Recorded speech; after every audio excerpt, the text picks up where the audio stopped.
My name is Eugene Park. I'm with Kitestring Technical Services.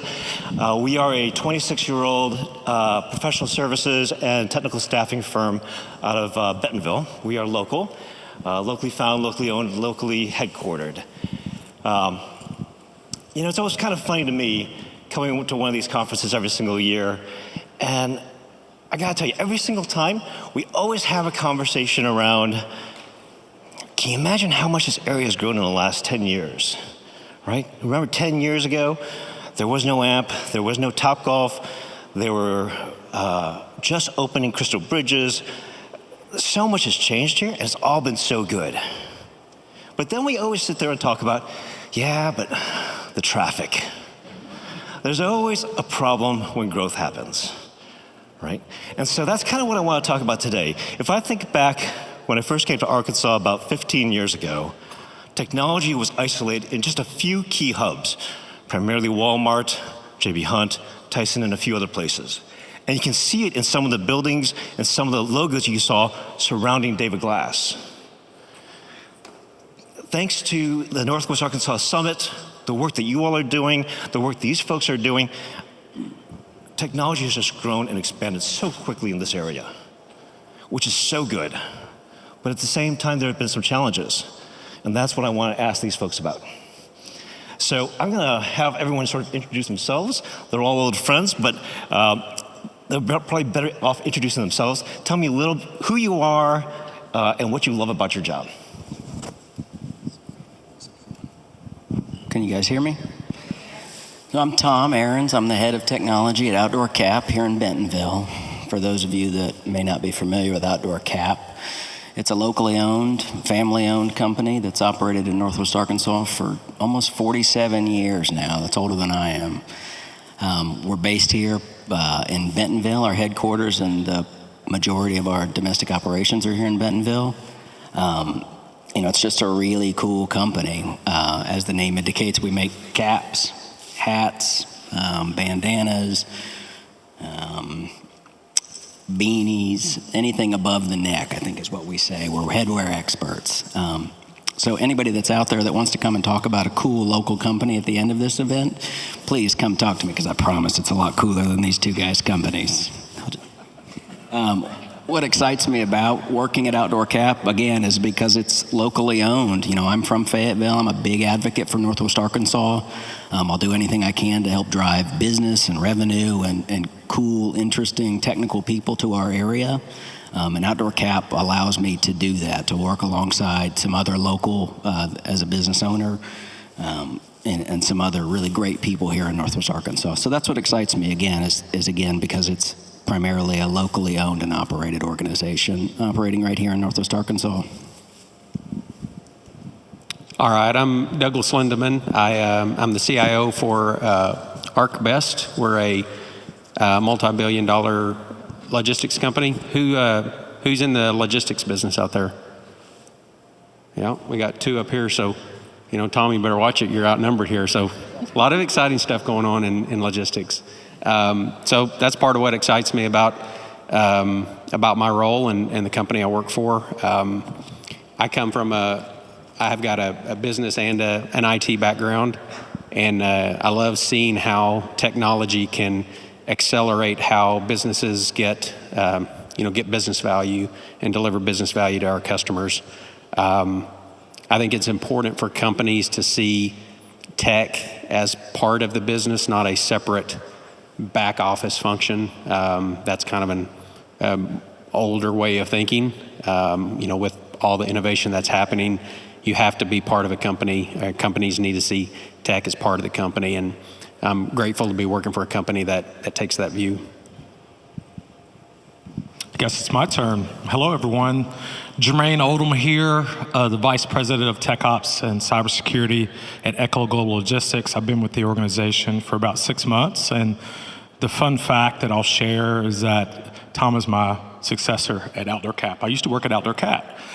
So what really excites me about my role is being responsible for kind of the infrastructure operations and cybersecurity. We're building a next generation TMS platform built on AWS, so leveraging the cloud, going all in, And then I'm also responsible for securing those assets, data, and processes as well. So it's, I'm constantly having to do swivel chair of like, okay, we want to move fast along with our engineering organization, but also having people slow down and think about the security aspects of that as well. So it's ever changing and ever so evolving. In Echo, we're a freight broker, multi-billion-dollar freight broker, about 3,500 employees, based out of Chicago, and a really nice company, innovative company to be part of. Thanks, guys. The last person is Mark Porter, and I am not him. Mark had an emergency, not a health issue. He'll be fine. But he had an emergency, so he had to skip out today. He's the CIO for America's Car Mart, and I wish he could be here. He's got an amazing story about everything that he's doing around sort of revamping the whole organization around America's Car Mart. But we'll get him next time, okay? Like I said before, I'm Eugene Park, and we're going to ask a few questions, and I'm going to sort of round robin who's starting so that the same person is starting every single time.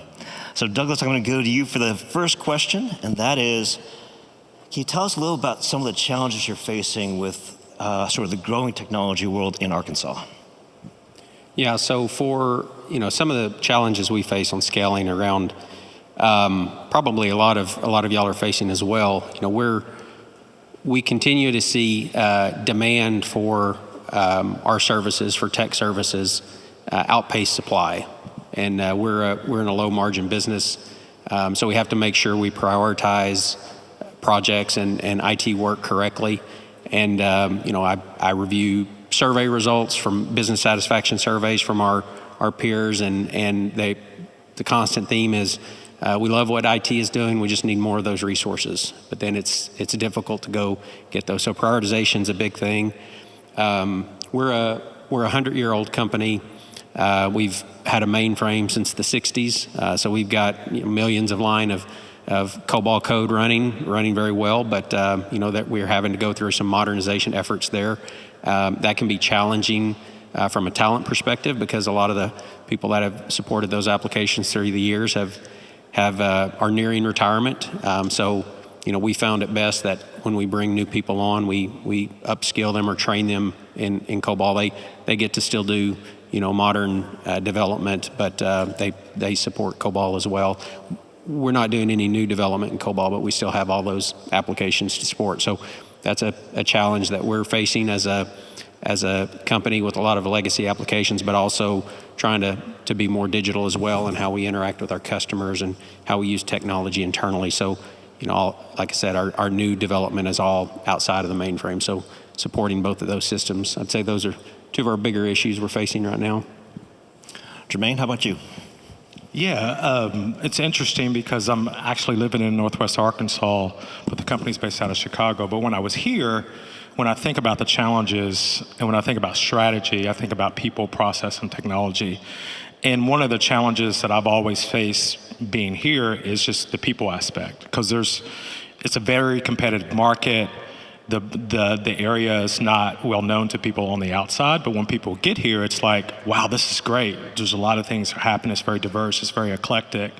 So when I think about the people, it's like attracting top talent to come work for your company in the area and getting them excited about the initiatives that you're working on from a technology innovation perspective. So that's one. The other thing that I'll speak to is really around just walking alongside the business. So when I think about my role today within Echo, there's all kinds of demand for time and resources, and we're trying to build the next generation of X, always the next generation of X.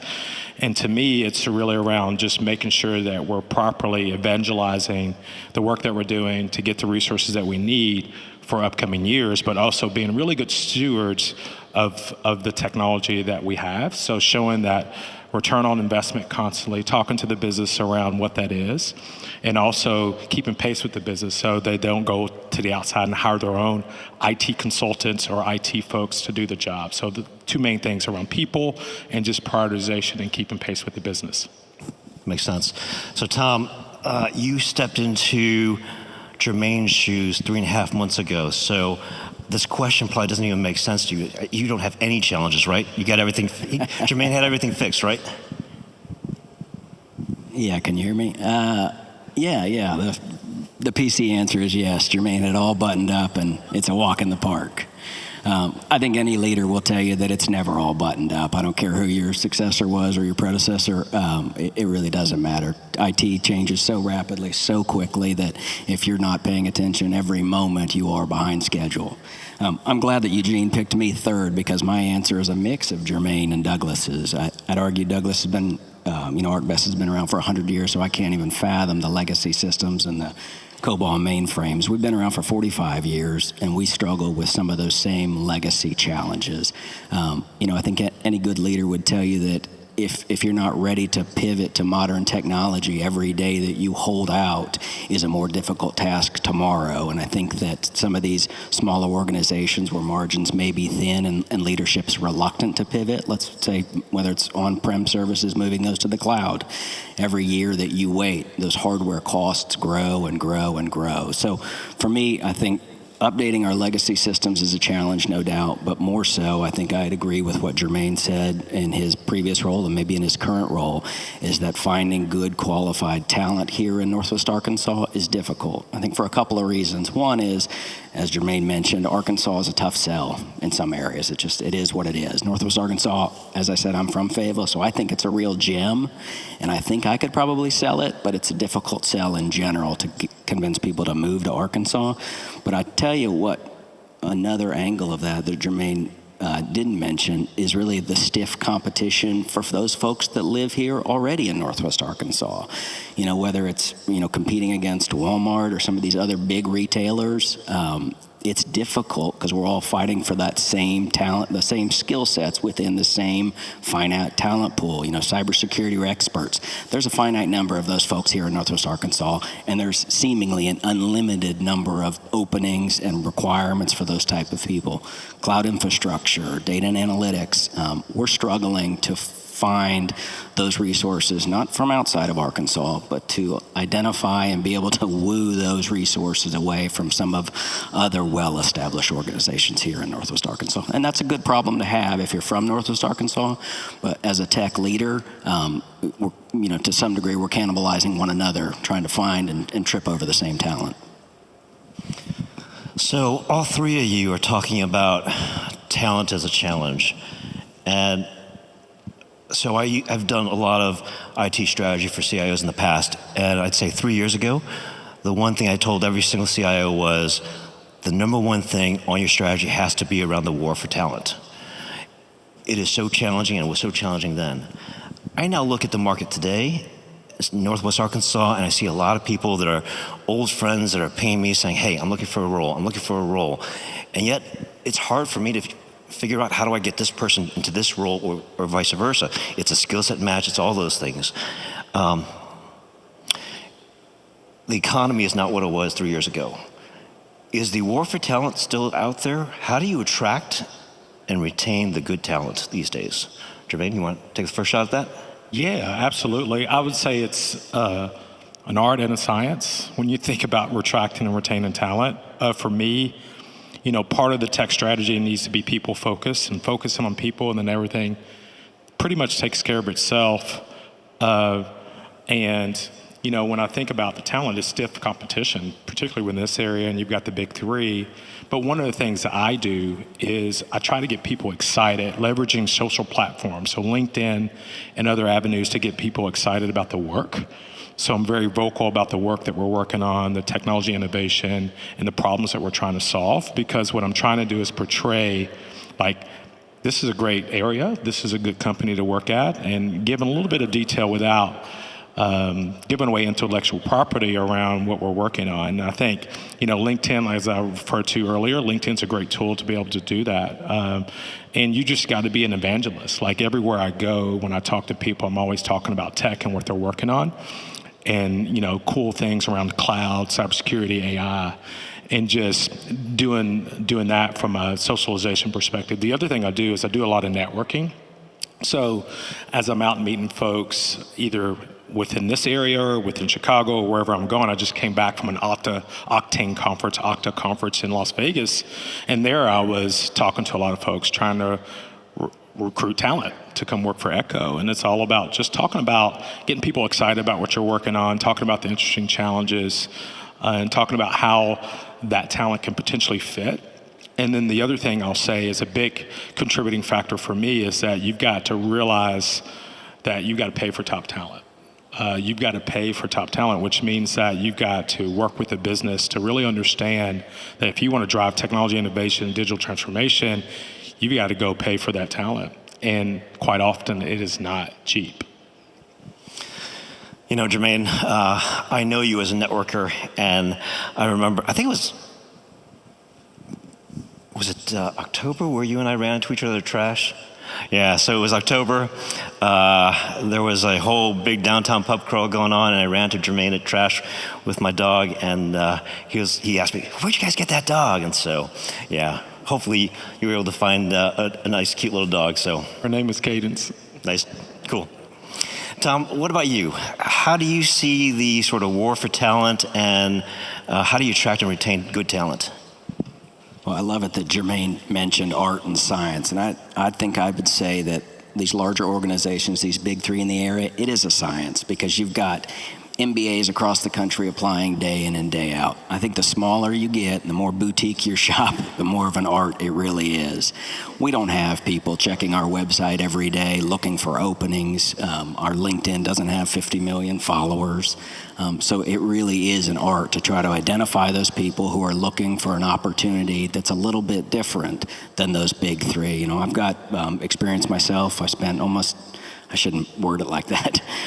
I was fortunate to spend about 8 years at Tyson Foods. Anybody in here? And so I think we're trying to identify those people that are looking for more of a personal touch from their employer, a place where they can have more of a direct path to communicate with their leadership. They really own their projects from start to finish. You know, I'd argue that if you really want to be a full stack developer, you're not going to do that at one of those big three in the first 5 years. You're going to start and you're going to be pigeonholed into one technology, and you're going to be really good at it, and you're going to be compensated and paid well. But I can argue from a smaller boutique shop, we do have opportunities to develop full stack developers because we have a need for people that can cross over those bridges and can learn all of those different things because, as Jermaine said, good talent is expensive, and these smaller organizations such as Outdoor Cap, we have to watch every penny, and every hire is a critical hire for me, and that's why I'm as hands-on as I can be. I like to pride myself to say that I know every one of my folks on a personal level. I'm included in every single hiring event because I do want to take care of those people that work for us, because that's the only advantage, quite frankly, that we have over those big three, is to create a real curated personal touch as an employer. Thank you. Douglas, 100-year-old company, yet I don't think that everyone knows all the cool technologies you guys are working on. How do you attract and retain talent to a 100-year-old company? Yeah, so you rewind the clock back 5 years ago, pre-pandemic, pre-remote work, and think about how, we're down in Fort Smith, so similar challenges to Northwest Arkansas, but some differences too. We really struggled with attracting talent to the area, but when people got there, started raising family, good town to raise families in and get rooted there. So retention wasn't as big of an issue for us. We've got our average tenure right now in IT is about 13 years, which is pretty good. We constantly are celebrating people that retire with 35, 40 years. They started with the company when they graduated college and stayed with the company all the way through. Now though, with remote work, we have to look for other ways to both attract and retain talent. And we have to understand that we're competing, it's not just local. We're competing nationally for talent. Even if people stay right here in Northwest Arkansas or down in Fort Smith, they can work for anybody that allows remote work. And same way, we have the opportunity to attract people wherever they live. And I think that's something key to keep in mind. For us, we've started focusing more on our employment value proposition. It's just the attributes that we've surveyed our teams and understand what's important to them and what's positive about our company. So, attributes such as compensation and work-life balance, flexibility, benefits, stability. As a 100-year-old company, we've got a lot of stability. We lean on that. So finding those attributes and talking about them, sharing those with recruits, reminding our team about those attributes, and getting feedback from the team and knowing, when we need to pivot and when we need to adjust on things like, several years ago, we were more of a dress for your, culture or a business dress, and we adapted dress for your day. So jeans and t-shirts are okay now, and that doesn't seem like a big deal, but it is the fact that we as a company pivoted like that based on feedback. So feedback from your team is very important. We do an annual survey. We just got our results a couple weeks ago, and combing through thousands of comments from the team to look at, okay, well, how are we doing? What are we doing well? Where do we need to pivot? So those are all important on the retention side. And then on the attracting side, we recruit from regionally, from the schools, from various schools, University of Arkansas, UFAS down in Fort Smith, and Arkansas Tech and others. And again, just trying to, like these guys said, talk about what's important to our company. What are they going to get to do? What technologies are they going to get to use? And we also talk about our corporate values. Creativity is one of our corporate values that hits close to home with developers, to let them know that is a core value of our company. Wellness is another one that's big. Growth. We grow our business and we grow our people. So that's important to people coming out of school. They want to understand what their career path looks like. So being able to explain that to them, see how they can make a career at one company. I love all your answers. I hear the touching the associate or the employee where they're at and attracting people based on what they're looking for, whether it's the technology you're advertising on social media or the personal touch you have in every single hire, or the little things that we think are little but really matter to them. And I remember I was literally in this room about 10 years ago when the CIO at Walmart, Karen Ann Terrell, Kat, at the end of the YBM year beginning meeting, stood up there, and no one knew she was doing this. So she sat there and said, tomorrow we are going business casual, or we're going jeans. Jeans are okay. And the whole room erupted.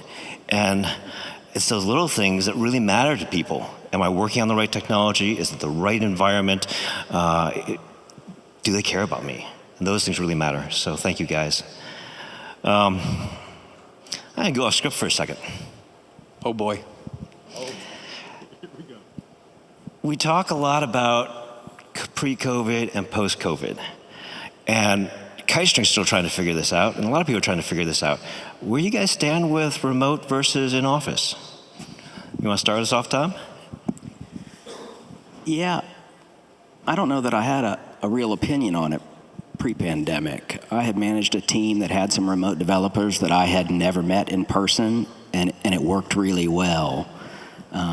I think one thing that I'll say without getting too spicy, because I'm handing it over to these guys, is that you often hear that argument, we're all adults here, let us work remote, we can be trusted. I think if you've got a small, again, niche team, and you've got that personal touch and you know them on an individual level, that helps drive accountability. When you're managing 100, 200, 300 people, not everybody in that group's an adult.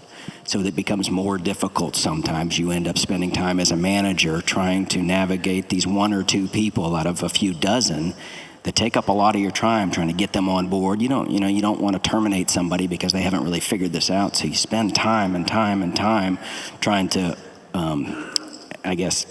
educate them and coach them on how to be a good remote employee. It sounds simple. So I'm a big proponent of it. I believe when you've got a good connection with that team and they value working for the organization, A+. I prefer that, quite frankly.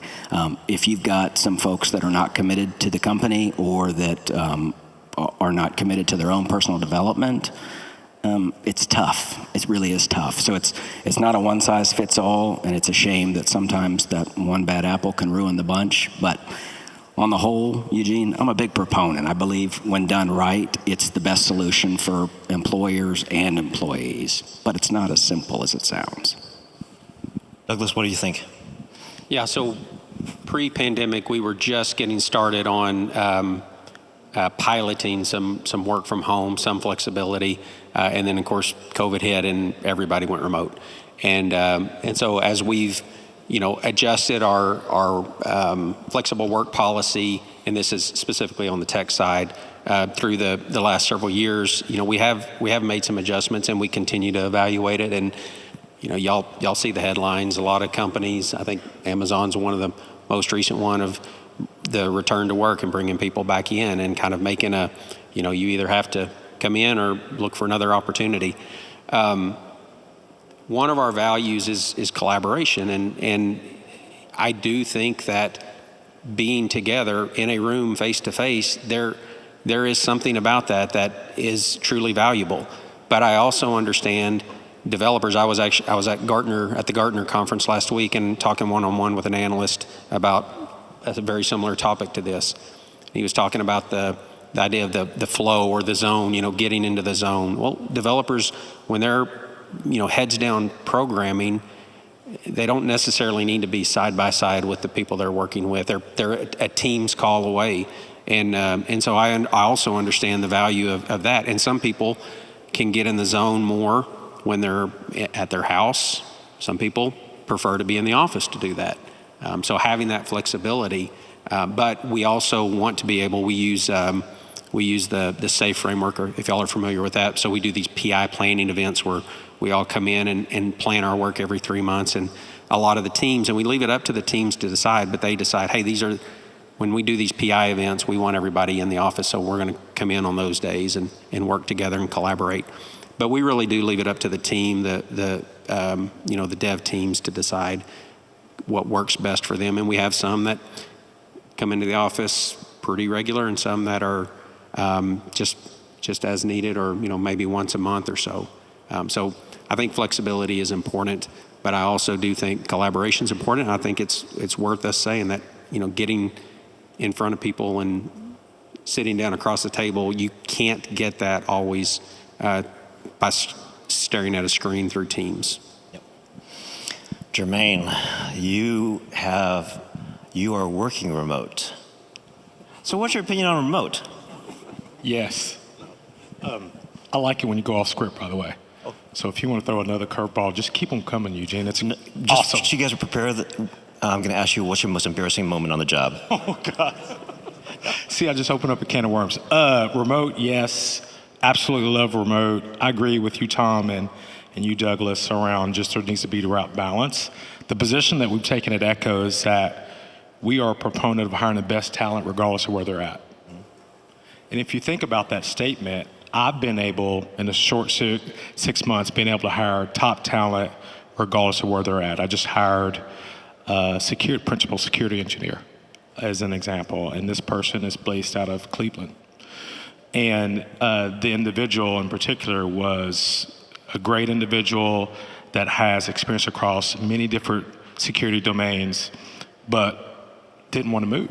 So I was able to accommodate him and accommodate Echo by making an offer, allowing him to stay in Cleveland and work for Echo remotely. So, our positioning, like post COVID and post-COVID, is that for tech, we hold our people accountable through metrics and KPIs. We're very metric and KPI driven and outcome driven, but yet we understand that, sometimes you got to go look nationally to find the talent that you need, and that's the position that we've taken. So the other thing is we get really competitive in terms of salary, benefits, and bonuses and things of that nature, the total compensation, because we know that, if we're trying to attract and retain talent, that we've got to be very competitive. So we've been through a couple job architecture with HR, just making sure that we're right size to be able to grow with the business.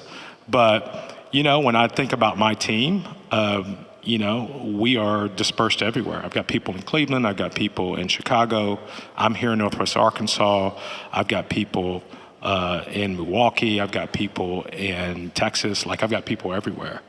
And it really works for us as a value prop to be able to offer that remote work situation. One of the things we do is be very intentional in bringing people in. So we are actually doing PI planning, my counterparts on the engineering side, tomorrow. So I won't be there. I typically go in for that, but we bring people in for significant events. The last time I brought my leadership staff in was we had a PI planning event, and I said, okay, I want to bring everyone in, and we're going to do some team building in person. So we did that. It was great, seeing everyone in person, getting to know people on a different level than what you normally would. So we're very intentional with hiring folks wherever they're at, and then we're also very intentional in understanding that we need to see each other face to face sometimes, and making that as a part of our strategy as well. Yeah, love that. And I would say, echo exactly what you all are talking about. There's many times when I'm in the office and I will overhear a conversation 2 doors down, and it's not like I'm eavesdropping, but you just happen to hear certain things. You're like, oh, I got to be in that conversation, or I have something to add to that. And so it's nice to be there. But I love the flexibility. I'm a single dad, being able to pick up my son from school or work from home because I'm in the groove of something. So having that flexibility both ways, I think there's pros and cons, and definitely something worth continuing the conversation over time. Let's talk about innovation. Everyone's talking about AI. We've always talked about innovation in this forum.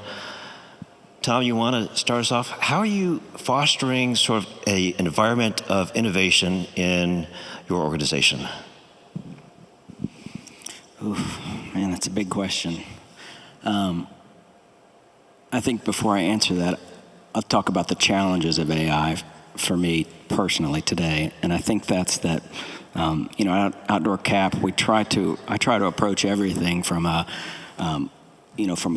found the problem, now let's go look for the solution. I think AI, the way that it's been advertised to leadership and the way that it's discussed sometimes publicly, is that it's sold as a silver bullet for a lot of IT and a lot of operational problems. And it's rarely a silver bullet. It may help you get there, and it may end up doing 99% of the work, but it's not going to solve all your problems.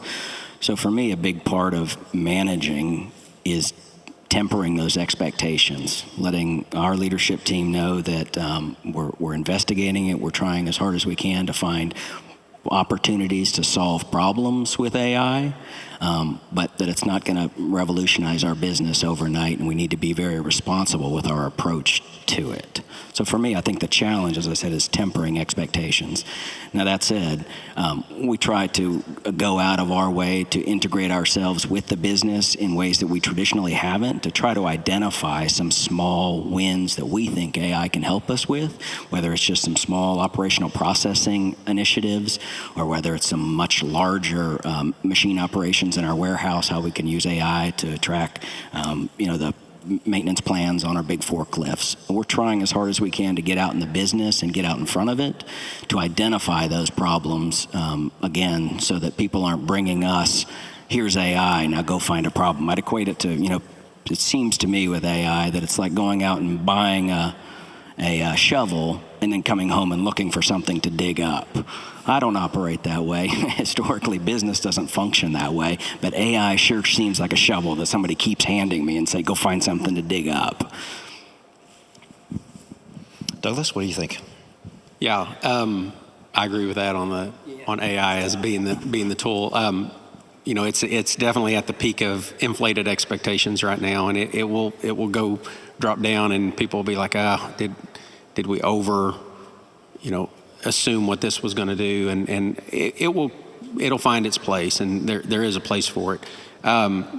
More broadly on innovation for us, it's reminding people that innovation can happen in any part of the organization. So we've got, if y'all follow ArcBest we launched a product a year ago with in intra-logistics, so the things that are happening within a warehouse, we call it Vox. And so a lot of autonomous forklifts driving around, and what we call mobile platforms and stuff. So a lot of innovation happening in that space right now for us. And a lot of our team members, they see that and they think, and it is innovation, but there's also innovation that can happen in their day-to-day lives.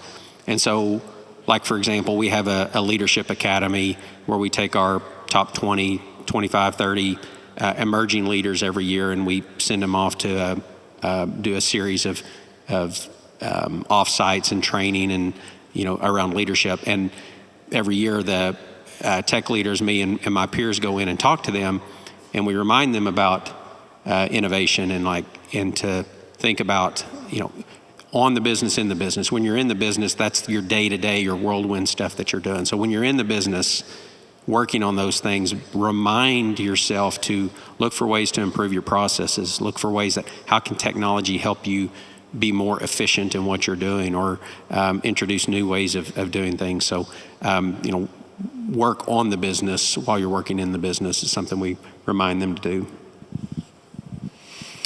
Jermaine, what do you think? Yeah, AI is a big part of our overall kind of tech strategy at Echo. So one of the things we've done is formed an AI governance board to not only just depict and kind of outline guidelines, but also drive innovation and cultivate innovation throughout the organization, regardless whether it's coming from tech or not. One of the things we're really good at is allocating funding and dollars for R&D efforts. And R&D, in our minds, is really around just giving people the space and the time to be creative, to be able to cultivate, generate ideas, and then working on those ideas outside of roadmap and tech to business commitments. And if they come to fruition, great. If they don't, fine. And what we found with this approach is that we've had many ideas come to fruition because we've created space for people to think creatively outside the box. And then we move those ideas and we productionize them. It was like, okay, so you've created this chatbot or this LLM to do this thing. Now we want to bring it into the production fold. It needs all the security vulnerabilities closed. It needs to be deployed on this compute platform. It needs to be cloud native, all these things that we want to think about. But it's really, for Echo, is really just creating that space for people to be innovative, particularly around AI, and then allocating funding for that. And then what that's done is get the business really excited. So our business is extremely excited about AI, but we also, to Doug's point, we also got to temper, and to Tom's point, we got to temper those expectations to say, AI can't solve everything. It can't solve world hunger.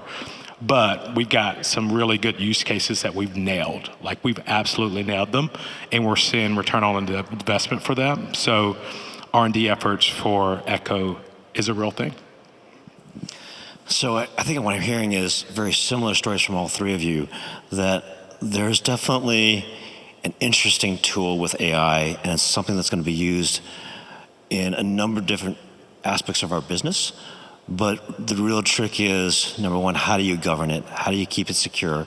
How do you make sure you're utilizing it in a way that has a real use case within your business? And it's not just a tool that's out there, but how do we harness it and manage it and really unleash its potential in the right use cases? And I love that. And I know that one of my clients is very heavily into building out that governance you're talking about, because he doesn't want his whole organization publishing, private SEC information on ChatGPT for more information and have that be part of that ecosystem. So how do you govern that? How do you give your people the right tools to do their jobs in a secure way? I think it's going to be very important. So we have about 5 minutes left. Last question. I'm going to ask Douglas to start us off. Give me some predictions of technology in the future in your company. So, obviously, Gen AI is the big thing right now. It's funny that we were looking back at some slides we were doing 2 years ago, and we were talking like, oh, is the metaverse going to be something? And it's kind of fallen flat. Does anybody remember metaverse? I still think there's some interesting things that are happening in there. But quantum computing is a big thing that we've got some people just keeping an eye on. I mean, it's still out there a ways, but it's going to be very interesting to see what what can be done with quantum. Then specifically about the area here, I think it's great that we've got organizations, like ArcBest and Tyson and Walmart and JB Hunt and the many others that are here continuing to innovate. But then you've also got a lot of startups. I was talking to in the back earlier with the startup, and knowing that there's those companies, those small startup companies here in this area as well. It's exciting. I think it's great opportunities for this area. Jermaine, what do you think about innovation in the area and your company? Yeah, for the area, I think it's going to continue to grow. I mean, when I think about the tech hub and foundation that the big three have set, they set the precedents to continue to cultivate ideas and innovation in the area. And I think the more people we evangelize the area, to people get excited, that's going to attract talent here and drive more innovation. For Echo in particular, for us, it's really around making sure that we're being really good stewards of what we've been given from a budgetary people perspective. And then also with the innovation, driving innovation in a way that materializes for the business. And two things that come to mind, three things, is AI. Like I said, we've got use cases that we've absolutely nailed that are big return on investment for our company and for our organization. The other thing is it's driving automation. So we're big on automation. And one of our core values is better is the only option. So we've got many different work streams across business and tech that where we're looking to automate and drive automation throughout the company to make our people more efficient from an operational perspective. And the other thing that we're doing is really understanding that we need to kind of partner with organizations that do really good things. And what I mean by that is AWS is our cloud provider of choice. So they continue to innovate on cloud technologies, compute, serverless, data initiatives, and we're taking advantage and leveraging those for the benefit of our company. We'll continue to do that and drive innovation for our organization now and in the future. Tom, I'll let you wrap us up with this question.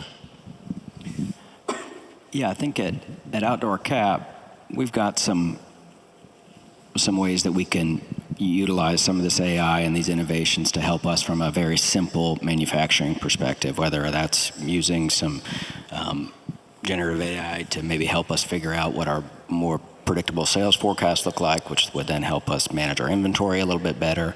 Those things are coming down the pipe, I think, for us, and we're going to lean in as much as we can. And I think, to Jermaine's point, having these big three in this area, innovation around retail and supply chain, I think that in 10 years from now, this will be even a greater hub in those regards. Walmart leading the way with retail and supply chain with JB Hunt and Tyson and some other folks. This place is going to be terrific. I think not to end on a sour note, but I think much like tempering expectations around AI, we've got to think as a region here, and I'd ask our civic leaders to start thinking about what that growth really looks like. Anybody that drives up from Fayetteville today on I-49 knows it's rough. The scarcity of housing, we may be able to talk people into moving to Arkansas. Well, they move here and they can't buy a home. It's difficult to expect somebody to stay when I shouldn't say it's difficult. I should say it's a lot easier for somebody to pick up and move back to where they're from or to another hub if they're renting. So affordable housing, quality childcare, light rail, or just some quality commuting. Those things, I think, are going to be a big part of whether this region continues to boom or if we fizzle out because we haven't created the infrastructure needed. Was that your question, or did I just go off on a tangent? That was a question. Well, I'm from Fayetteville, so this is all near and dear to me. I'm a big proponent. Let's go Northwest Arkansas. Yeah. Well, I appreciate y'all's time, and if y'all have questions, feel free to come on up, and we'll start taking some questions. But I wanted to share one story that I heard the other day, and it was kind of a joke, and it just hit home for me. I have a 7-year-old son, and there's so many things that he wants, and I'm like, man, I didn't have that when I was a kid. And then this one meme was out there, and it said, when our kids have kids, imagine what they're going to say to them. I didn't get my first phone until I was 8. I didn't get my first iPad until I was 4. I can't imagine what our grandkids are going to be asking for when they're 4 or 7.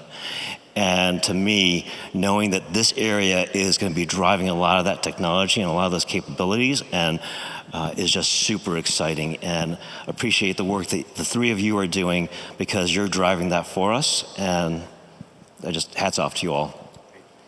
That, no pun intended, Tom. Any questions? Hi, my name's Dawn. I'm a product manager, new to NWA from Dallas. And what I've noticed is that, the stats are coming out about the tenure dropping to 18 months in tech, right? And we know that a lot of people will leave jobs because of their managers or not feeling connected to the company. So retention is starting to be a bigger problem for tech companies, which means soft skills are more important. What are you guys finding that pressure, and are you looking at ways to have to adjust in order to bring your management soft skills up, especially for your middle managers? Who wants to take the first shot at that? I can. Okay. Yeah, so soft skills, I can't remember your name, but soft skills are very important. Like, quite frankly, my leadership team and just leaders across the tech organization and getting from the business, and presentation skills, negotiation, understanding, sympathy, all these things come to mind when I think about soft skills. So yeah, we're very intentional on developing our people, not only just the tech skills, but the soft skills as well, because it's just, we need our people to be able to have those soft skills to drive innovation and to retain the talent that we have. And, I've got a few situations that I'm dealing with right now where I've got some leaders in my organization that don't have the soft skills that I need. So, I'm partnering with our HR organization in order to get them skilled up in the area. And then I'm doing some hard coaching with them as well to realize that it needs to be a combination. Like we're not robots, we're all humans, we come from different backgrounds. So it's very important to me that regardless of whether I'm hiring a new leader or an individual contributor, that they have the soft skills. And, we flex those muscles and we set those expectations from a goal perspective that this is not only just tech, but it's also business delivery as well. So soft skills are extremely important in the overall picture. Yeah, I talked earlier about our surveys that we do, our annual surveys. Several questions are related to their direct manager, their direct supervisor, and our scores continue to go up on that, and it is a focus. We use that feedback that we get to provide back. The managers have access to their results so they can see what their employees are saying. But teaching them those soft skills, a lot of maybe the more traditional or the older way of hiring managers is, okay, well, this in IT, this guy's a great developer, let's make him a manager. Well, that doesn't always work right, because maybe he doesn't have those soft skills, he or she, or they've not been trained on how to be a good leader. So part of it is we're retraining, reskilling our managers for that, and then on new hires, we definitely take that into account when we're bringing in a new person. Maybe less on their technical aptitude, because that's what the team is doing, and more on their soft skills and leading people and getting the most out of their teams. Tom, anything to add? Yep, I'll say one thing. First off, I love that question. It's not discussed enough, and I think Douglas made a great point. Traditional IT path to management is you were good at a technical skill, and now we're going to move you into that management role. I think he was being generous when he said it doesn't always work out. I'm going to say it rarely ever works out. Soft skills, leadership, management, I typically lean more towards of course we want you to understand the technical skill set of the group that you're managing, but I'm more heavily invested in, are you a good empathetic leader? Are these people that you're coaching and leading, are they going to want to stay here? Because if you're driving our best folks off, they're not the problem. That's a management problem. So that doesn't get addressed enough. Middle management is a crucial step to retention and to not only bringing in good talent, but again, I'll say it, retention is if you land that expert and land that ace, you got to do everything you can to hold on to them, and that includes giving them good leadership. So I love that question. I'll add just one thing to that as we wrap up. You know, I think about sort of soft skills prior to COVID and now that so many people are remote, and just for me, how much more important it is. I am a consultant, and I travel to my clients. I travel to my clients a lot less now than I did prior to COVID. Before COVID, I was with them every single week. Now I'm with them maybe once a month. And that before, I could go to dinner with them on a regular basis. I could have lunch with them. I could have water cooler conversations. I don't have that luxury anymore. One of my clients actually kind of woke me up to this, JCPenney, one of the guys there, Irfan, he's a director over point of sale there. And he said, why don't we just get together one Friday a month, and just always get together. So the last Friday of every single month, we get together from 4 to 5 on Teams. And we just talk about everything but business. It may be 5 or 10 minutes of business. Oh, hey, I forgot to talk to you about this. But the rest of it is about family, about sports, and I remember most of my friends prior to COVID all came from people I worked with, people I interacted with a lot in your social groups, in church, other places. And now post-COVID, we're all remote. A lot of us are remote, and that's a lot more difficult. So I think today, those soft skills are so much more important, especially with remote workers.